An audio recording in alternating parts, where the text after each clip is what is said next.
C'est un plaisir d'être à Every Nation pour ma part. Ça fait quasiment 9 ans que je suis là et c'est la seule église que je connais. Donc merci Seigneur, il m'a mis au bon endroit et je suis vraiment honoré d'être là parmi vous.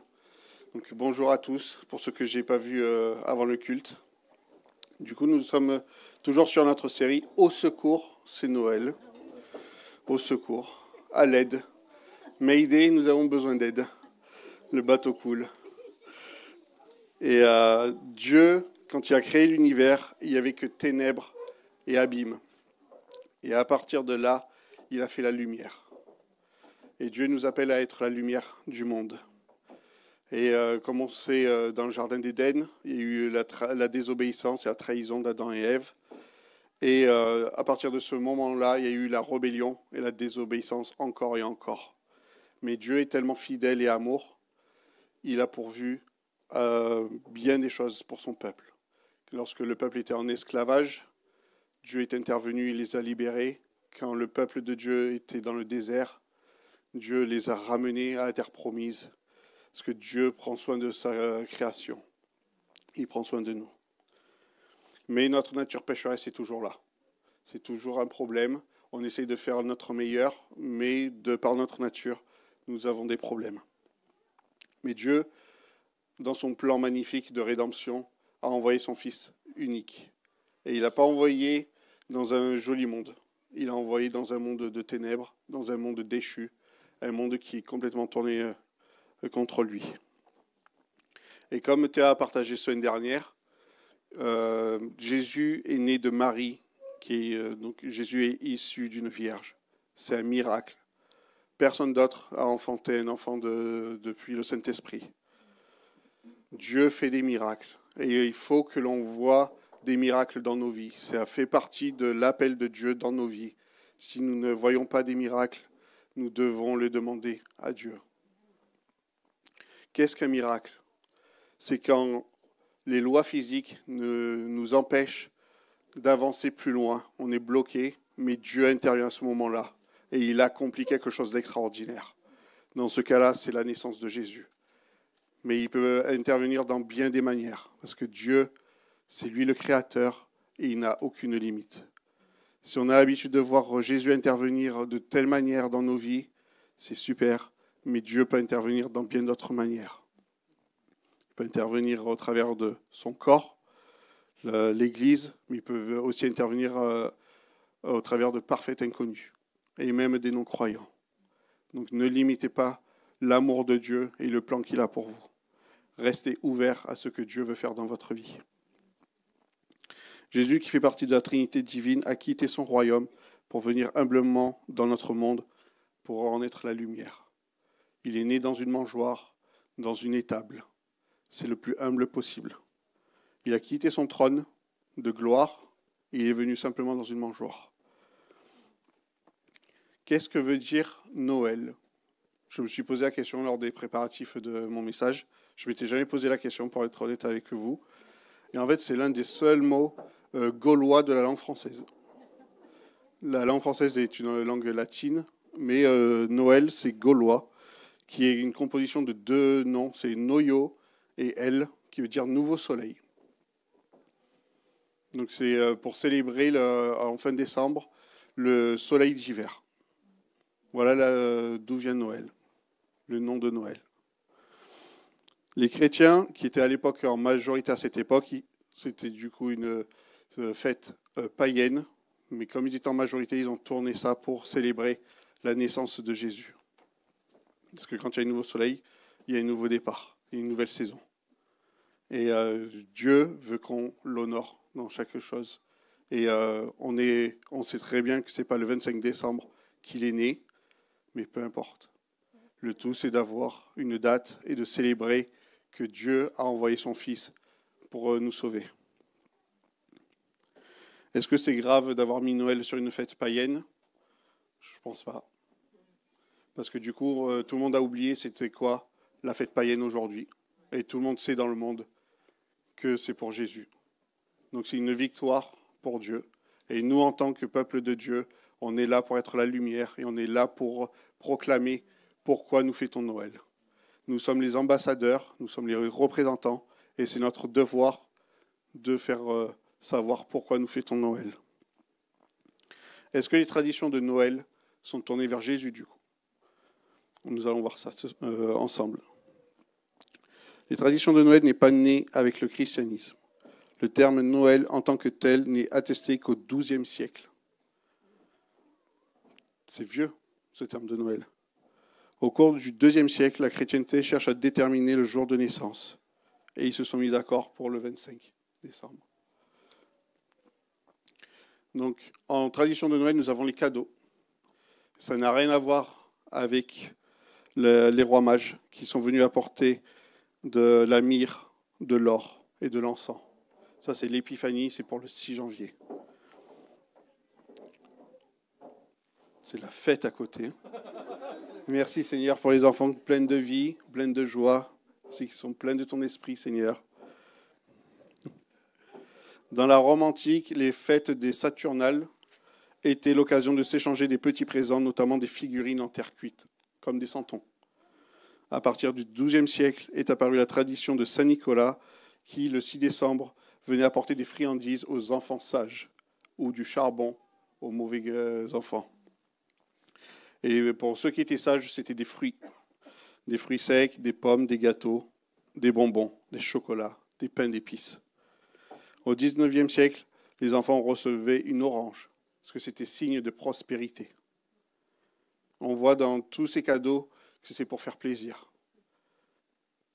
Quand il y a des cadeaux, il y a de la générosité, et il y a de l'amour. Mais c'est qu'au XXe siècle, avec les grands magasins à Paris et l'influence américaine, merci les Américains, que c'est devenu les jouets, que c'est devenu une société de consommation. Mais on n'est pas obligé de suivre ce modèle. On peut choisir ce que l'on met dans notre cœur et faire les choses avec sagesse et amour. On n'est pas obligé de dépenser à outrance. On n'est pas obligé de suivre le monde dans lequel nous vivons. On parle de cadeaux, mais ça peut être aussi un temps passé ensemble. Si Noël, vous n'avez pas l'habitude de passer du temps avec des membres de la famille, ou si vous voyez qu'il y a un voisin qui est seul, c'est le moment de donner de l'amour, de donner du temps avec les personnes qui nous entourent, qui sont isolées. En Actes 20, verset 35, « En tout, je vous ai montré qu'il faut travailler ainsi pour soutenir les faibles et se rappeler les paroles du Seigneur Jésus, puisqu'il a lui-même dit, il y a plus de bonheur à donner qu'à recevoir. » Donc on voit que les cadeaux, c'est quelque chose qui fait plaisir à Dieu. Dieu, depuis l'Ancien Testament, nous demandait de faire des sacrifices, de faire des offrandes. Et aujourd'hui, quelle est l'offrande que nous faisons à Dieu? Quelle est l'offrande que nous faisons les uns les autres? Dans Matthieu 7, verset 11, « Si donc, mauvais comme vous l'êtes, vous savez donner de bonnes choses à vos enfants, votre Père céleste donnera d'autant plus volontiers de bonnes choses à ceux qui les lui demandent. » Les enfants, quand ils croient au Père Noël, ils font une liste de cadeaux énorme et ils demandent. Ils ne savent pas que, bien sûr, c'est les parents. Mais il faut qu'on demande beaucoup à Dieu parce qu'il a beaucoup en réserve. Il a beaucoup pour nous. Si tu demandes peu, tu recevras peu. Si tu demandes beaucoup, tu recevras beaucoup. Je vois quand on va aux États-Unis avec ma femme pour faire des partenaires financiers, ils nous demandent « mais combien vous voulez ?» On dit c'est combien on a besoin et on a besoin de beaucoup. Toujours. Parce que notre Dieu veut qu'on demande de beaucoup. Et les personnes donnent en fonction de ce qu'ils peuvent. Mais déjà on annonce, nous avons besoin. Et c'est quand on sort de notre bouche et qu'on le proclame, j'ai besoin, que Dieu peut répondre à l'appel du besoin. Si on est muet, on suit le plan de l'ennemi et on est écarté. Parce que Dieu, il attend, il ne veut pas nous brusquer, il veut qu'on lui demande les choses. En notre tradition de Noël, nous avons le sapin. Nous sommes entourés de sapins sur scène. Il y en a beaucoup. Il est difficile de dater avec précision à quand remonte la tradition du sapin de Noël. Mais une chose est sûre, le sapin n'a pas pour origine une fête religieuse, mais un rite païen, encore. Avant que Noël existe, un rituel pour célébrer le solstice d'hiver consistait à décorer un arbre, symbole de la vie et du renouveau. En Galates 3, 13, Christ nous a rachetés de la malédiction de la loi en devenant malédiction pour nous, puisqu'il est écrit « Tout homme pendu au bois est maudit ». Moi, quand je vois les sapins, je me rappelle que Jésus, il s'est donné pour nous. Et quand je vois toutes les décorations, c'est toutes les offrandes qu'il a fait pour nous. Il a tout donné. Il faut du temps pour préparer un sapin. Il faut le couper, il faut le faire sécher, il faut lui faire un pied pour qu'il puisse tenir. Et Geneviève, qui était chargée de faire tout ça, elle a passé un long moment pour tout faire. Dieu est patient avec nous et il donne beaucoup. Ensuite, nous avons la bûche. La bûche, à la base, n'est pas un gâteau. C'est un Français qui a créé ça, le gâteau. Donc, merci pour les gourmands. Je suis gourmand, donc j'apprécie la bûche. Mais à la base, c'était une bûche qui était bénie et qui devait brûler le plus longtemps possible. C'était signe d'espoir. Nous avons besoin d'espoir en hiver. Les hivers sont rudes, il fait froid, et c'est là où il n'y a pas de récolte. Donc il faut que le printemps ait été bon. Et pour la bûche, il fallait y garder les cendres pour éloigner les esprits mauvais de la maison. Ça, c'est la tradition païenne. La bûche est devenue qu'à partir du 19e siècle une pâtisserie. Les boules du sapin. Jusqu'au 19e siècle, le sapin de Noël était décoré de fruits de saison, en guise d'offrande aux dieux, puis de pommes rouges, afin de symboliser l'arbre du paradis. Mais en 1858, il y a eu une grande sécheresse et il n'y a pas eu de récolte. Du coup, des souffleurs de verre ont créé les boules de Noël. On voit que le réchauffement climatique, ça ne date pas d'aujourd'hui. C'est une sécheresse en 1858. C'est un artisan français de Moselle qui a créé les boules de Noël. Cocorico, c'est encore nous. Après la bûche pâtissière, on a fait les boules de Noël. C'est la fierté française. Désolé pour les autres. Et à partir de là, la coutume s'est répandue massivement qu'on ne met plus des fruits, mais on met des décorations de Noël. Et ensuite, nous avons les chaussettes accrochées à la cheminée. Cette tradition vient de la légende de Saint Nicolas qui voyait 3 sœurs qui étaient pauvres et glissaient par la cheminée des pièces d'or pour les aider. Et pourquoi elles avaient accroché les chaussettes à la cheminée? Parce qu'elles étaient trempées, il fallait les faire sécher. Depuis, les enfants perpétuent cette coutume, mais les pièces d'or sont remplacées par des cadeaux. Heureusement, les pièces au prix de l'or aujourd'hui.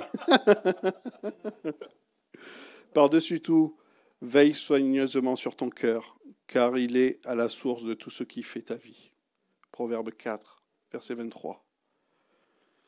On n'est pas obligé de suivre ces rituels. On n'est pas obligé de célébrer Noël si vraiment on n'a pas ça dans le cœur.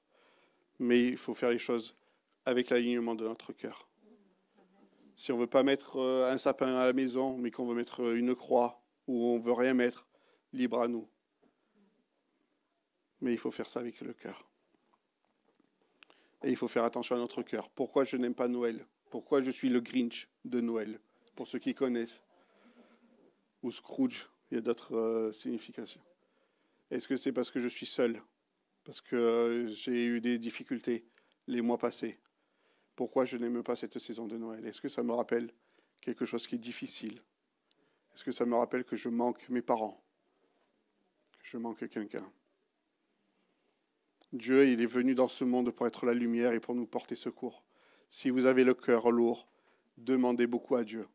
Demandez beaucoup de joie, de restauration du cœur. Est-ce qu'on est prêt à la naissance de Jésus? Sa naissance approche, sa date historique approche. Est-ce que nous sommes prêts? Je me rappelle quand Jenny m'a annoncé qu'elle était enceinte. J'ai éclaté de joie. Est-ce qu'on est joyeux aujourd'hui pour Jésus? Qu'il est là, il est présent, et encore et toujours. C'est une chose d'entendre qu'il y a une arrivée d'un bébé, mais il y a des préparatifs. Il faut préparer la chambre, faire des listes, tout organiser. Heureusement, on a des familles, on a des amis, mais tout le monde est joyeux. Ce n'est pas seulement les parents qui attendent un enfant, c'est les proches. Et on a besoin d'aide. On a besoin d'être soutenu. Et Dieu est content quand on est réunis en son nom. Parce que lorsque 2 ou 3 sont rassemblés, il est au milieu de nous.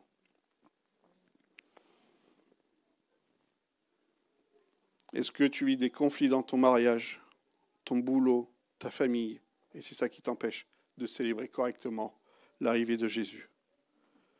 Ce n'est pas en te fixant sur les problèmes que ça va changer ta situation.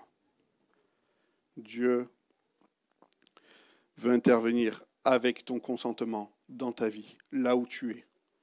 Il ne veut pas te forcer, mais il est là, il te tend la main, c'est à toi de la saisir. Si nous voulons gagner dans le monde du travail, nous devons servir plus. Si nous voulons gagner dans nos mariages et nos familles, nous devons être leurs servants. C'est le modèle de Jésus.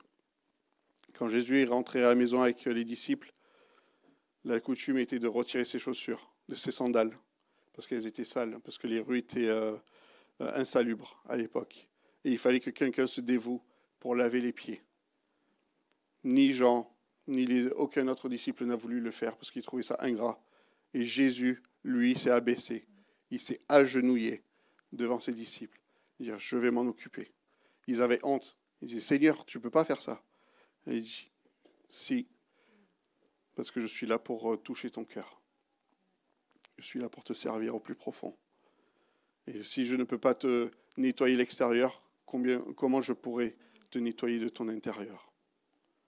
Il ne faut pas regarder à notre image extérieure. Il faut regarder à notre cœur. Est-ce que mon cœur bat à la chamade, comme disait Théa la semaine dernière, pour Jésus? Est-ce que quand on entend le nom de Jésus, est-ce qu'on a le cœur qui commence à s'activer comme quand on est sur un tapis de course? Et on est là, Jésus, où es-tu? Je te cherche. Est-ce qu'on a faim et soif de rencontrer Jésus jour après jour? Ou est-ce qu'on attend le dimanche passivement pour le rencontrer? Tout le monde peut prioriser les besoins des autres et faire une différence. Tout le monde. On ne demande pas de déplacer des montagnes pour les uns les autres, mais on peut faire quelque chose. Même un moindre service, un moindre mot d'amour peut faire la différence. Dans Matthieu 20, versets 25 à 28, alors Jésus les appela tous auprès de lui et dit, « Vous savez ce qui se passe dans les nations. Les chefs politiques dominent sur leur peuple et les grands personnages font peser sur eux leur autorité. Qu'il n'en soit pas ainsi parmi vous. Au contraire, si quelqu'un veut être grand parmi vous, qu'il soit votre serviteur. Si quelqu'un veut être le premier parmi vous, qu'il soit votre esclave. Car de même, le Fils de l'homme n'est pas venu pour se faire servir, mais pour servir et donner sa vie en rançon pour beaucoup. » Avec Jenny, on regarde en ce moment Hunger Games, pour ceux qui connaissent. Pour ceux qui ne connaissent pas, ça rigole devant, au premier rang.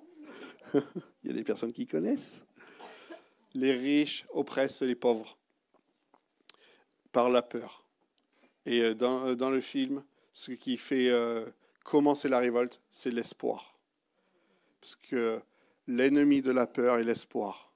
Et Jésus a accompli les prophéties qu'il allait venir parce qu'il est porteur d'espoir. Donc la révolution peut commencer. La bataille spirituelle peut commencer parce qu'on a l'espoir en Jésus-Christ. On n'a pas l'espoir en nous-mêmes, mais seulement en Jésus. La lumière veut envahir dans tes ténèbres et vaincre les ténèbres pour montrer sa suprématie et te libérer. Dieu va intervenir dans des manières dont tu ne t'y attends pas et illuminer ce qui est caché.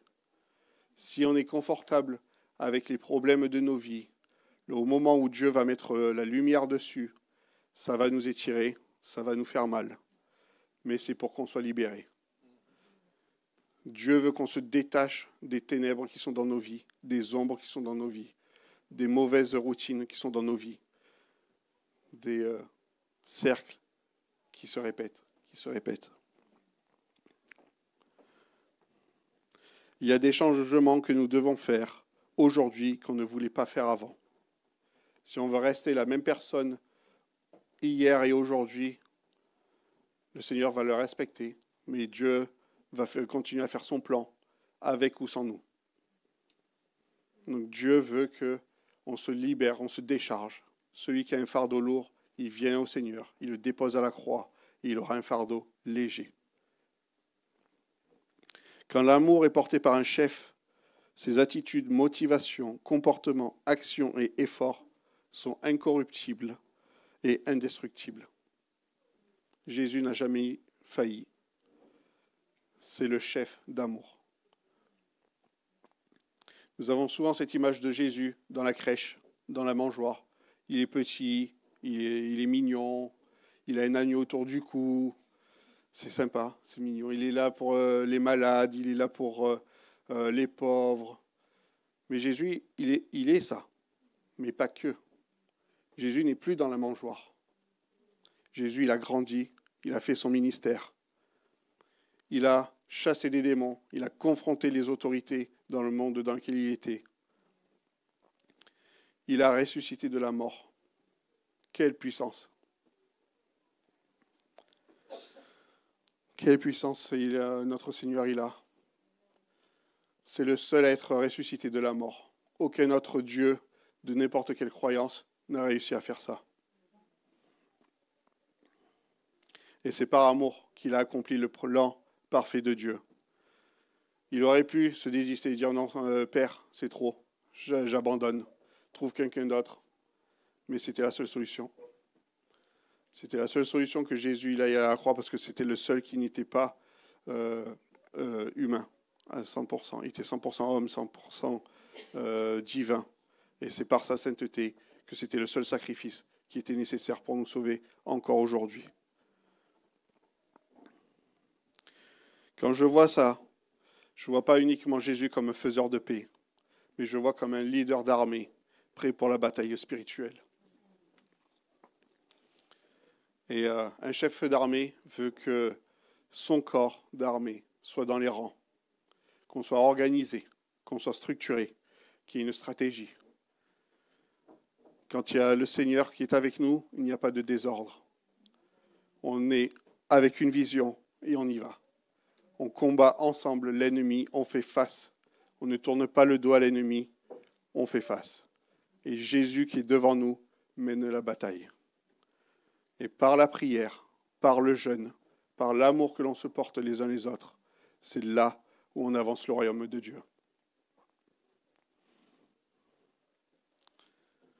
Si tu es défaitiste sur ton avenir, tu te dis que tu suis seulement le chemin que ta famille a commencé, que tu ne peux pas en sortir.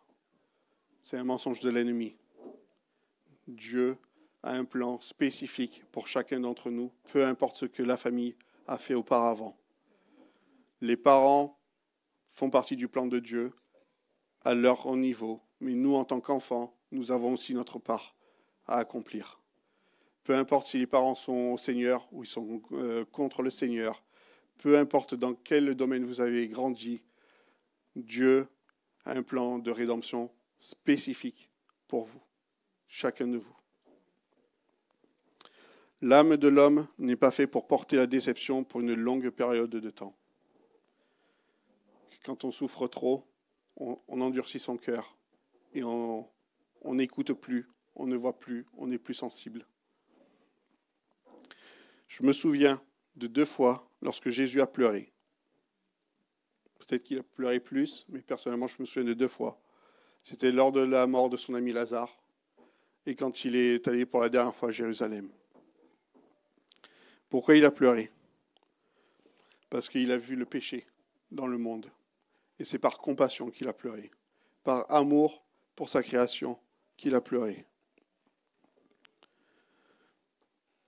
Ces 2 moments nous montrent la douleur qui vient quand on a plus de désir à donner qu'à recevoir.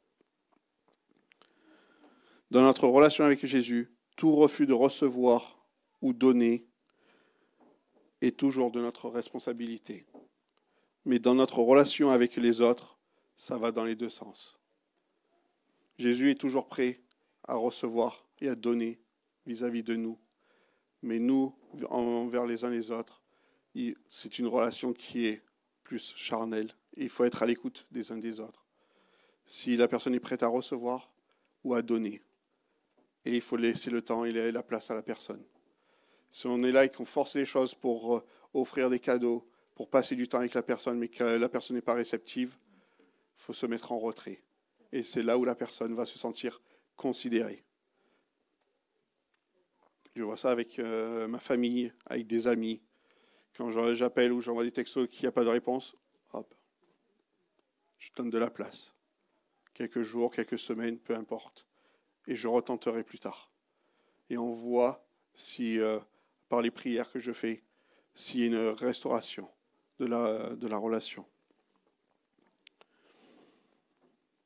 Nous sommes des créatures conçues par amour et pour l'amour. Notre pure joie est seulement trouvée quand nous vivons et guidons. Nous sommes guidés avec ce design.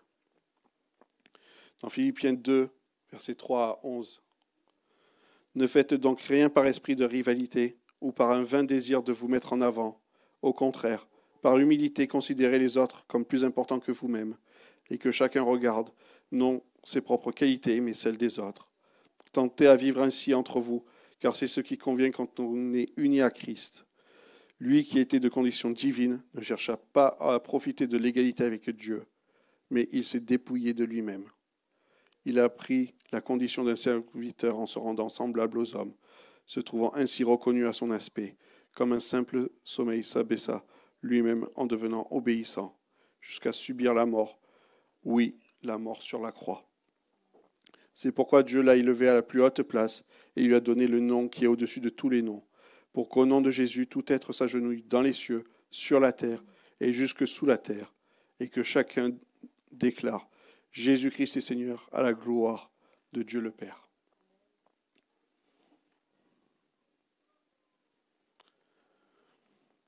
Jésus s'est dépouillé de lui-même. C'était sa décision, c'était son choix.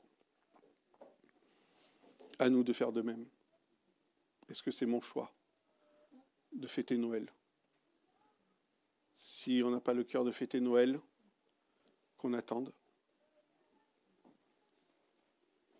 Si on vient au repas de Noël et qu'on va tirer une tête pas possible, est-ce que c'est la peine qu'on soit là? Pourquoi? Pourquoi nous avons du mal à aimer? Parce que nous sommes blessés. Et le nom de Jésus, il n'y a aucun autre nom qui est au-dessus de ce nom. Et c'est là, en proclamant et en demandant par le nom de Jésus, par son sang, que nous pouvons aimer les uns les autres. Si on n'a pas reçu Jésus comme Seigneur et Sauveur, c'est le moment. Le jour du salut, c'est maintenant. On ne sait pas de quoi est fait demain. Et par l'humilité et par la repentance, en demandant pardon, on reconnaît qu'on a besoin d'aide. On reconnaît que nous sommes faibles et que nous avons besoin de Dieu le libérateur. Je vais prier. Merci Seigneur pour ton amour. Merci Seigneur que tu es saint, tu es bon. Seigneur, tu pourvois aux besoins lorsqu'on te demande, Seigneur. Merci Seigneur qu'on ait à cœur de te demander, peu importe par quoi on est passé, Seigneur, par quelle épreuve on est passé ces derniers mois, Seigneur. Ton nom est au-dessus de ces épreuves, de ces difficultés. Merci Seigneur que tu adoucis mon cœur ainsi que ceux de mes frères et sœurs. Seigneur, merci qu'on est là rassemblés en ton nom, Seigneur, pour te faire connaître, pour glorifier ton nom. Merci Seigneur que tu nous donnes cet amour pour toi et qu'on se donne l'amour les uns envers les autres. Seigneur, Saint-Esprit, viens, change nos cœurs, renouvelle nos pensées. Ce qui est passé, Seigneur. Merci que tu me libères de ce fardeau et que tu me donnes un fardeau léger, Seigneur. Jésus, tu es venu de la manière des plus humbles et tu es venu pour sauver le monde. Merci que ta puissance est encore active, Seigneur. Merci qu'on met en échec les plans de l'ennemi. Merci, Seigneur, que les mensonges de l'ennemi, que l'isolation de l'ennemi, que la dépression de l'ennemi, tout ce que l'ennemi a entravé dans la vie des personnes, Seigneur, s'arrête maintenant au nom de Jésus. Merci Jésus que tu es allé jusqu'à la croix. Tu as fait ça par toi-même pour suivre le plan de Dieu. Et tu es allé jusqu'au bout. Tu as accompli la loi. Tu as accompli le plan parfait de Dieu de sauvetage. Et Seigneur, par ton sacrifice parfait, nous sommes libérés et nous pouvons crier Abba Père. Abba Père, merci Seigneur. Merci Yeshua. Tu es là avec nous, Emmanuel. Merci que quand on est dans la tourmente, tu es avec nous. Et merci Seigneur que les miracles arrivent encore aujourd'hui. Merci que ta naissance est un miracle, mais qu'on veut voir plus de miracles dans nos vies. Qu'on voit des familles restaurées, qu'on voit des familles qui croient en toi, des familles qui vont dans les rues et qui proclament ton nom. Seigneur, merci pour les bonnes discussions qu'il va y avoir autour de ces repas de fête, ces saisons de fin d'année. Merci Seigneur que tu nous donnes un esprit d'audace, un esprit de puissance, et que vraiment, Seigneur, on soit la lumière et des ambassadeurs de ton royaume, Seigneur. Merci que tu guides nos paroles, guides nos cœurs, nos pensées. Merci, Seigneur, qu'on est là pour toi, on n'est plus là pour nous, Seigneur. Merci qu'on fasse ce sacrifice de se mettre en retrait pour te laisser briller au travers de nous, Seigneur. Seigneur, nous avons besoin de toi chaque jour. Alléluia. Relève-nous, Seigneur, nous qui avons tant besoin de toi. Jésus, tu es à l'égalité de Dieu et tu t'es fait le plus pauvre possible pour nous sauver. Quel acte d'amour et d'humilité, Seigneur. Aide-moi à être humble comme toi. Aide-moi, Seigneur, j'ai besoin de toi chaque jour. Merci pour les frères et les sœurs. Merci pour tout cet amour qui se donne ici, Seigneur, à Every Nation Marseille. Au nom de Jésus. Amen.